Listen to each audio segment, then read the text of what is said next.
एक समय की बात है। एक गांव में एक व्यापारी रहता था। वह अपना पेट भरने के लिए गांव-गांव जाकर टोपियां बेचा करता था। वह रोज सुबह एक बड़ी सी टोकरी में टोपियां लेकर निकलता था। उन्हें बेचकर वह शाम तक अपने घर वापस आ जाता था। एक सुबह वह अपनी टोकरी में रंग बिरंगी टोपियां लेकर निकला। एक गांव में टोपियां बेचने के बाद वह दूसरे गांव की ओर जा रहा था। चलते चलते वह बहुत थक गया था।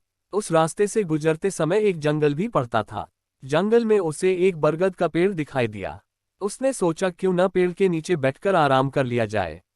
व्यापारी बहुत थका हुआ था। उसने टोपियों से भरी टोकरी को नीचे रख दिया। फिर सिर से टोपी को उतारकर नीचे रखा और गले से गमछे को उतारकर जमीन पर बिछा दिया और उस पर लेट गया। उसके बाद व्यापारी गहरी नींद में सो गया। जिस पेड़ के नीचे व्यापारी सो रहा था उसी पेड़ पर बहुत सारे बंदर रहते थे। व्यापारी के सोते ही बंदरों ने उसकी टोकरी पर हमला बोल दिया। बंदरों ने रंग बिरंगी टोपियों को लेकर खेलना शुरू कर दिया। कई बंदरों ने टोपियों को हाथ में भी पकड़ रखा था। बंदरों की उछल कूद से वहां शोर हुआ तो व्यापारी की नींद खुल गई। नींद खुलते ही व्यापारी के होश उड़ गए। उसकी टोकरी से सारी टोपियां गायब हो चुकी थीं। सभी बंदर हाथ में टोपी लिए हुए व्यापारी की ओर देख रहे थे। व्यापारी ने ऊपर बंदरों की ओर देखा तो उसे सब समझ आ गया। व्यापारी परेशान हो गया। वह सोच में पड़ गया कि अब टोपियां न बेच पाने के कारण उसका कितना नुकसान हो जाएगा। यही सब सोचते हुए वह अपना सिर खुजाने लगा। उसे ऐसा करता देख बंदर भी अपना सिर खुजलाने लगे। व्यापारी को ये देख गुस्सा आ गया। उसने गुस्से में अपने सिर पर अपना हाथ तेजी से मारा। बंदरों ने भी अपने हाथ से अपने सिर पर तेजी से मारा।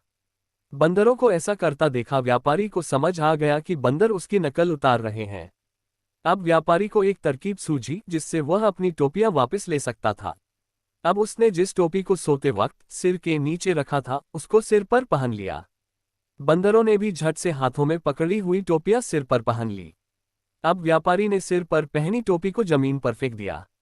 बंदरों ने भी व्यापारी की नकल उतारते हुए अपने सिर पर पहनी हुई टोपियां जमीन पर फेंक दी। व्यापारी की तरकीब काम कर गई थी। उसने जल्दी जल्दी सारी टोपियां इकट्ठी की। टोकरी में सभी टोपियां को रखने के बाद व्यापारी वहां से तुरंत उन्हें बेचने के लिए दूसरे गांव की ओर चल दिया।